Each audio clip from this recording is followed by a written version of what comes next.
Hello there. Welcome to episode 8 of Dimwits, Dipshots, Dufuses, and Dullards.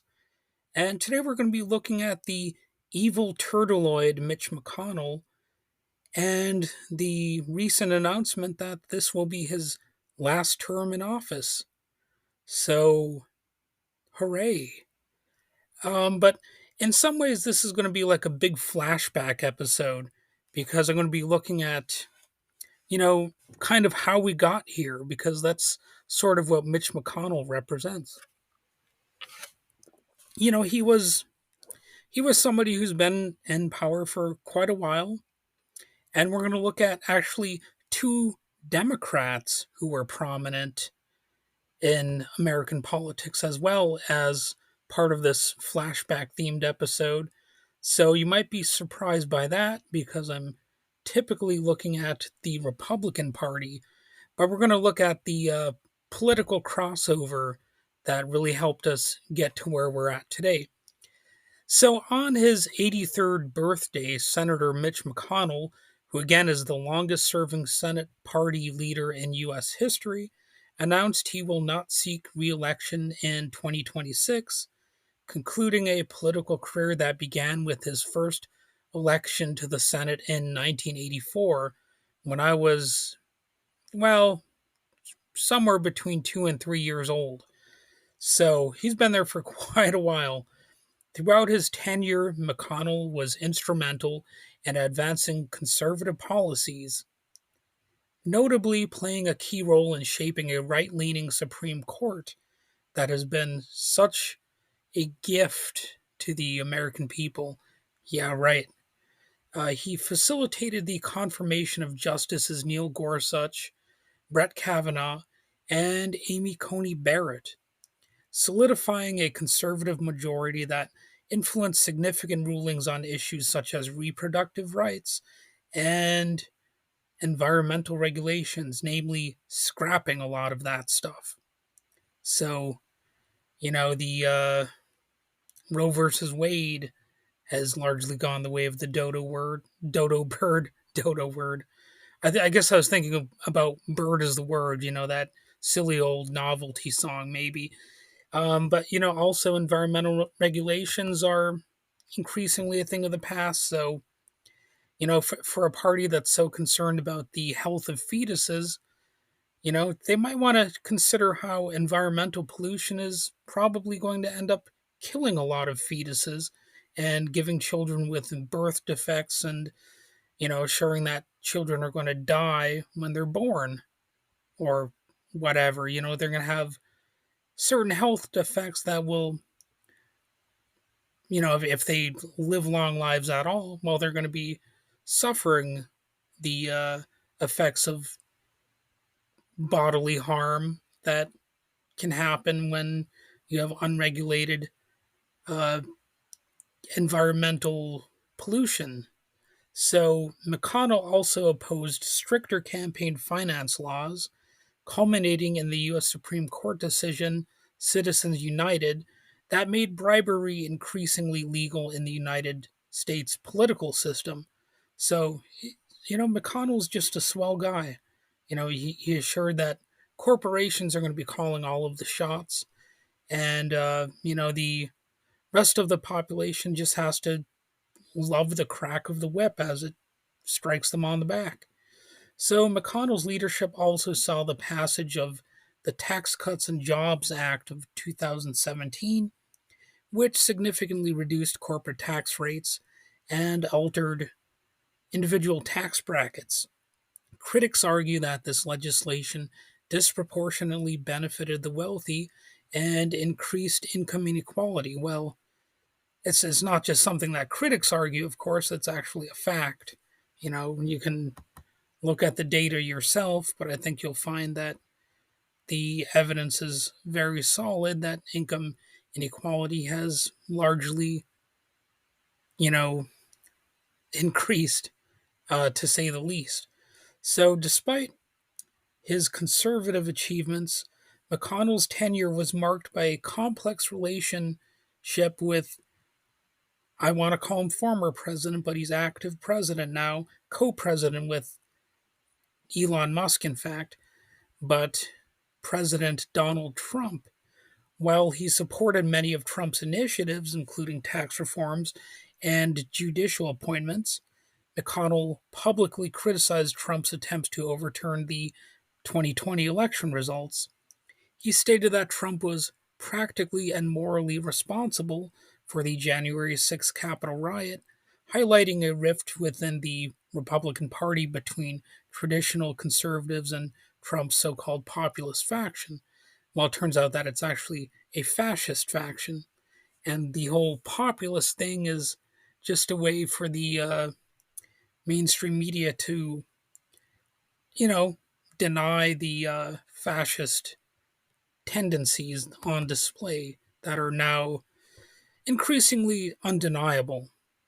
So, from my perspective, McConnell's career exemplifies the entrenchment of power within established political structures.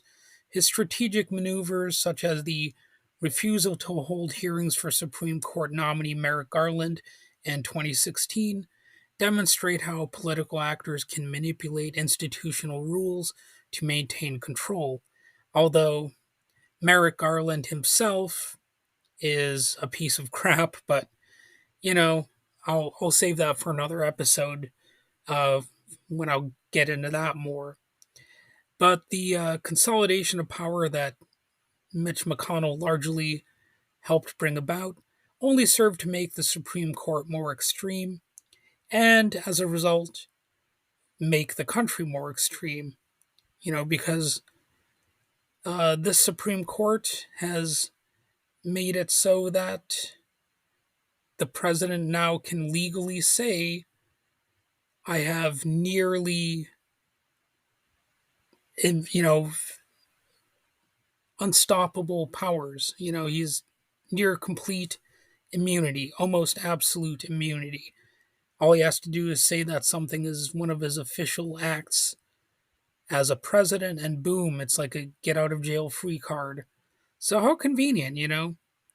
Wouldn't that be nice if the rest of us had that sort of power? Like if we wanted to do just about anything that pops up in our darkened little hearts and imaginations, if we could just say, "Oh, I can do that because I'm, so and so."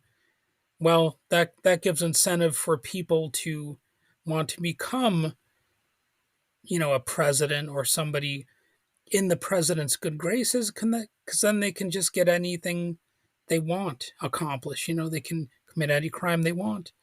All they have to do is suck up to the president, and it's like they have a get out of jail free card. Although one of the dangers of this type of situation for the person in power is that people often reject that type of power, and there are inevitably some you know clashes. So McConnell's departure signals a potential shift in the GOP's direction as the party grapples with internal divisions and the growing influence of fascist, or what the media calls populist elements. His retirement may open the door for candidates who align even more closely with Trump's ideology, potentially leading to further polarization within American politics. I mean, that's just putting it lightly.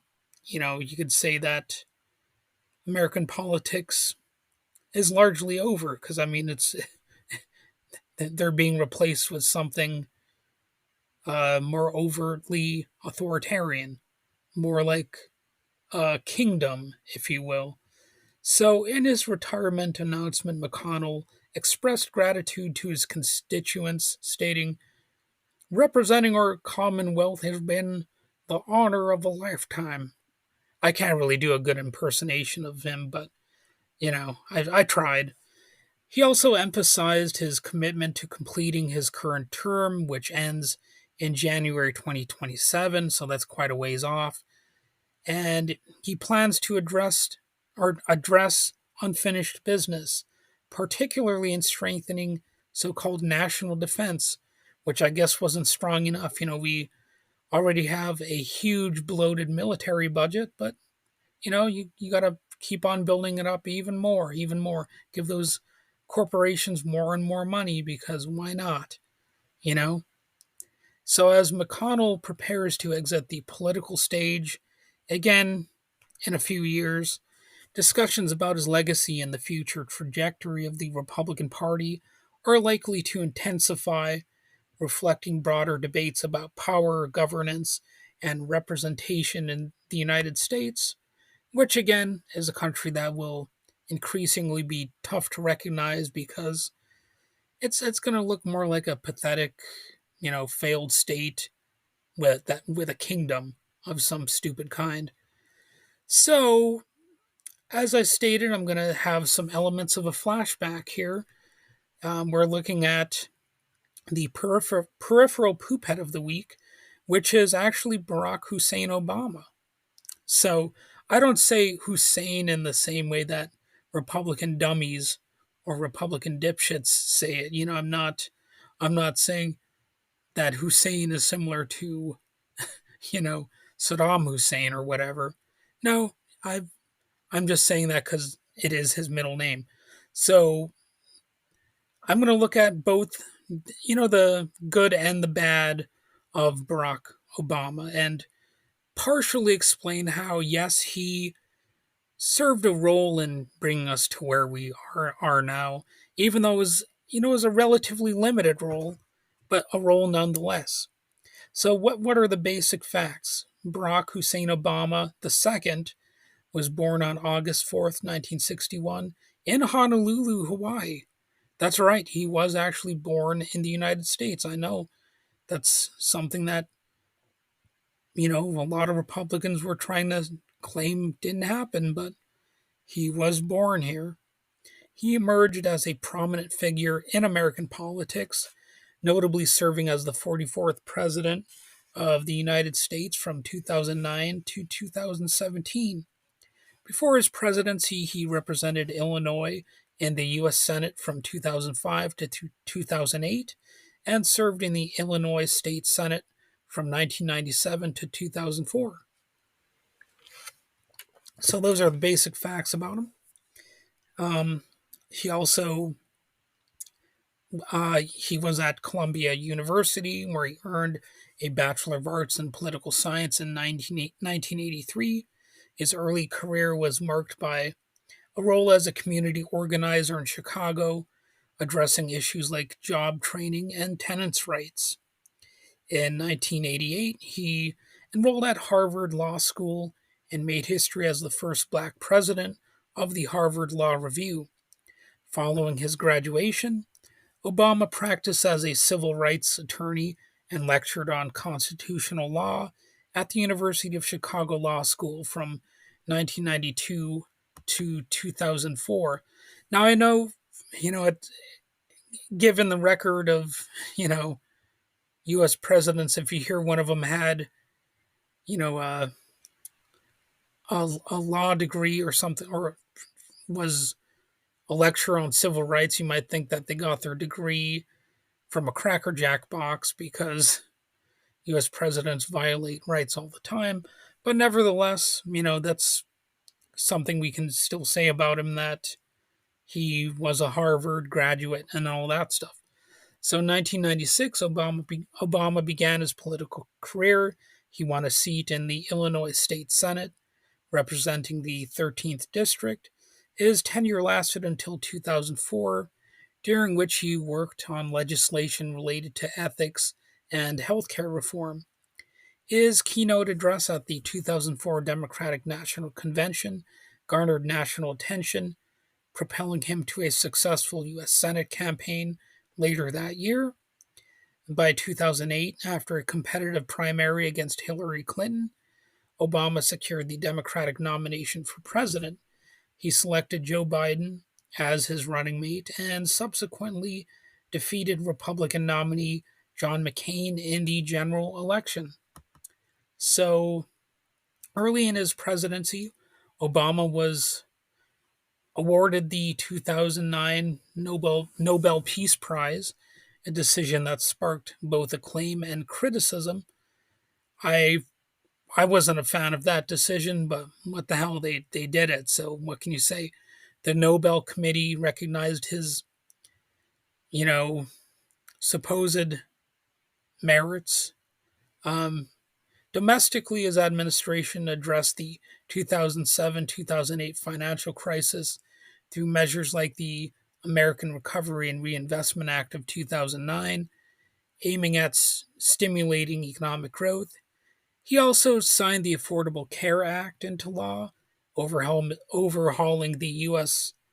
healthcare system to expand insurance coverage. Financial sector reforms were implemented via the Dodd Frank Wall Street Reform and Consumer Protection Act.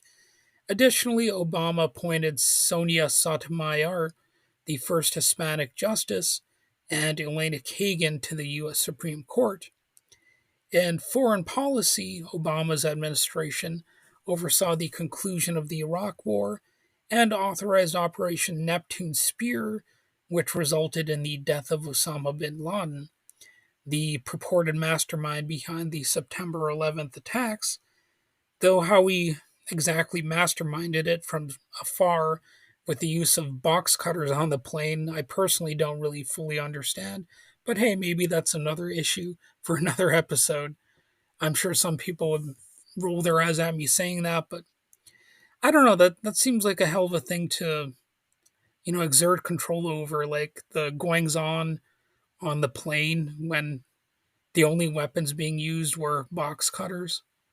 I I don't know. I don't know how you can call somebody a mastermind of that. But anyway, Obama's approach to international relations, particularly his strategy of engaging with repressive regimes to encourage change, drew varied reactions.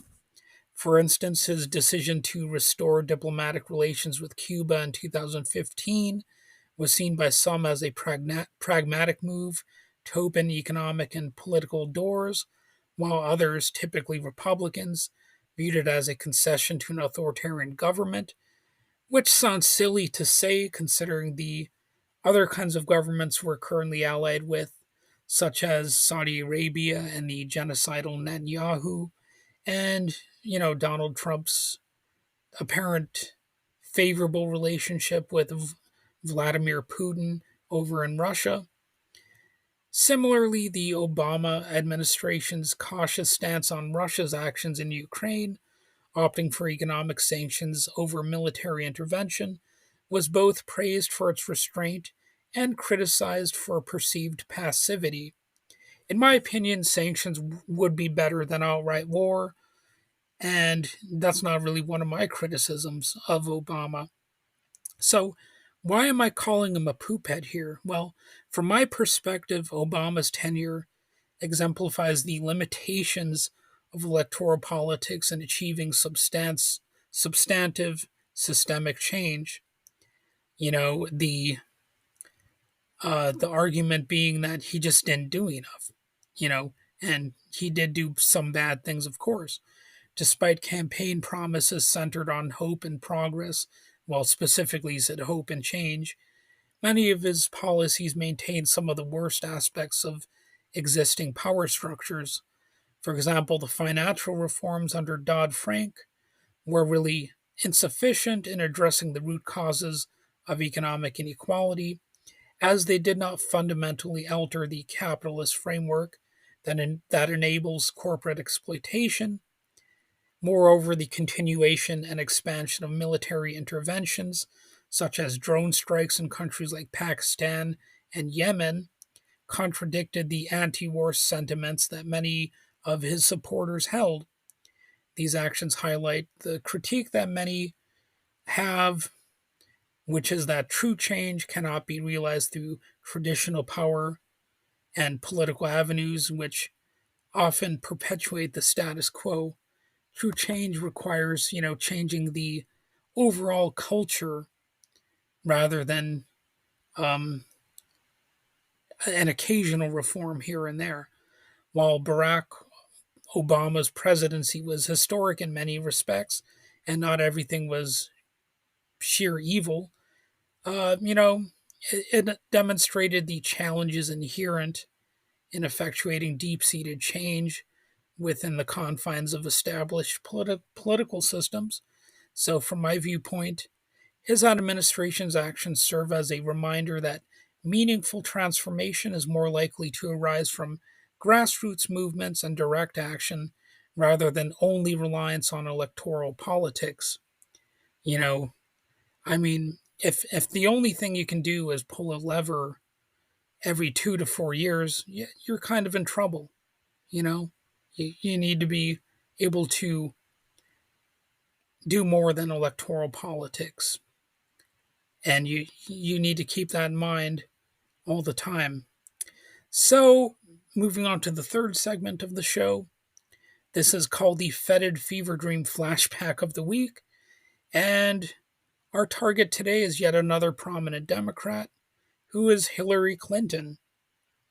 So, we're going to look at some scandals, that were prominent in the years that she had more political power. So, Hillary Clinton has been involved in several controversies in her political career, but the biggest scandal often cited is the email controversy during her time as Secretary of State from 2009 to 2013. When I look at the email scandal, I'm sort of like, whoop-de-doo. I don't really care that much about that, but it's the one that kind of gets bandied about the most. But that involved her use of a private email server for official government business, which led to an FBI investigation and significant political fallout, though no criminal charges were filed.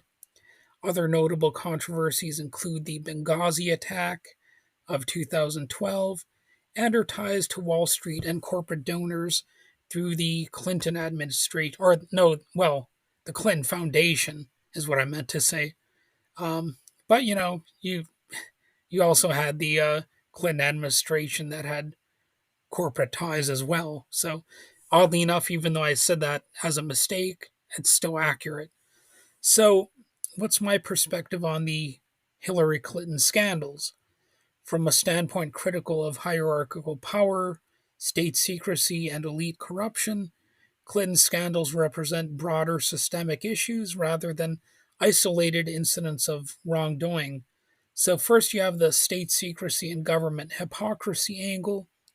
The email scandal reflects how political elites operate above the rules they impose on others.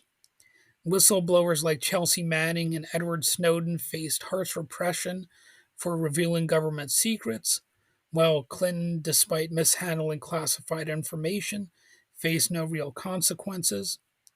Critics often see this as proof of a double standard within the legal systems. Laws apply strictly to the powerless, but loosely to the powerful. And of course, Trump went further on to make himself a hypocrite because he was always talking about the email scandal, yet he was hoarding classified documents. I think most of us saw those pictures of all those boxes of classified documents over at Mar-a-Lago. You know, it's yet further evidence that you don't need to be held accountable if you're in a powerful position and, if you're rich, basically. So, for me, one of the bigger scandals, though, is, not the email stuff. That's just small fry kind of stuff, but just the normalization of imperialism and all that. So, the 2012 Benghazi attack, where 4 Americans, including a U.S. ambassador, were killed, highlighted U.S. interventionism in Libya. That, in many ways, is the real scandal. Now, the Republicans treated like the attack itself was unique, but it really wasn't. There were plenty of similar attacks under George W. Bush's presidency, but they didn't really care about those. So this was a political and hypocritical investigation that Republicans kept on, going back to. But the real scandal is that Clinton played a key role in the NATO-backed regime change that led to the overthrow of Muammar Gaddafi, which I critique as another instance of imperial violence masquerading as humanitarian intervention. the chaos and warlordism that followed in Libya align with, the greater critiques of state driven militarism as destructive and exploitative. So, yeah, the scandal was, purportedly that there was a terror attack in Benghazi, but it was really the fact that we were engaging in so-called regime change. And you again have to wonder what would happen if other countries were out there plotting the assassination of our leaders. Would they, you know, be treated as if they're acting normally and like they're just doing the good Lord's work or whatever? No, they would be engaging in most certainly illegal and definitely unethical international violence. It would be frowned upon. But, if the United States does it, whoopsie doozies, who really cares? So, lastly, I'm going to look at the corporate ties and the Clinton Foundation. So, leftists often criticize capitalism as an unjust hierarchy. So while some roll their eyes at that, I think, all of these corporate Democrats and the Republicans actually really only justify those types of critiques and concerns. So Clinton's deep financial ties to corporate elites reinforce the view that electoral politics primarily serves the interests of the wealthy. Maybe not exclusively, but primarily. The Clinton Foundation's acceptance of massive donations from foreign governments and corporations suggests political favoritism and the entanglement of public office with private gain, something I view as an inherent flaw in state capitalist systems, like ours. So, the bigger picture here is that these scandals are really a symptom of power. Practical people wouldn't view Clinton's scandals as uniquely egregious, but rather as symptoms of state power itself. The issue isn't just Clinton, but the entire structure that allows elite politicians to evade accountability, wage wars, and serve corporate interests while maintaining a veneer of democratic legitimacy. And if we really want democratic legitimacy, well, we're going to have to challenge some of these corporate interests, um, question the rights of our system to wage wars, and we're going to have to hold power accountable. And that's something we're right in the middle of right now.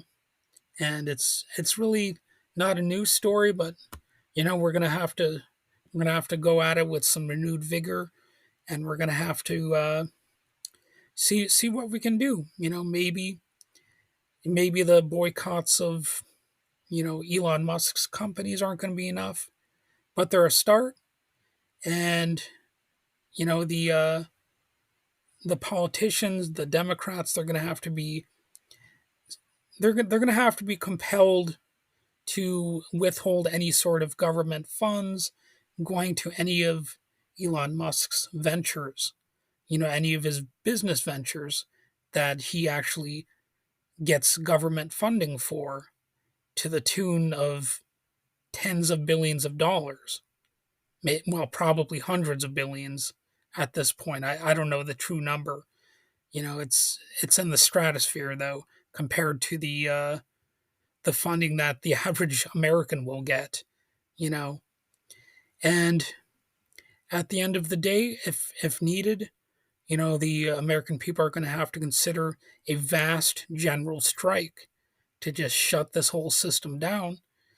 And I don't know if they have that sort of commitment, that sort of that level of organizational power, but they might have to, you know, try organizing in such a way because frankly, I don't see that many other options. So, large scale general strike, that should be on the menu.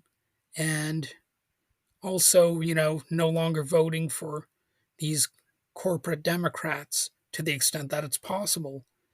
And I think it will increasingly be possible because I don't know if the American people will stand for a lot of this sort of status quo stuff anymore. So, in the near future, like if there really is a future, people are going to have to start. They're going to have to start demanding some significant changes in how this bullshit system is structured, and it's going to require people power. And if they don't do this, if they don't succeed, well, then the people are just going to not have power anymore, and we're going to have some sort of bizarre extremist kingdom with fascist tendencies all throughout the political system. So, all right, I've said enough here, and hopefully you enjoyed my little episode. And you can subscribe if you see this on YouTube or whatever. And um, you know, if there's a comment section, go ahead and provide your thoughts. If you disagree with me over something, tell me how you're wrong.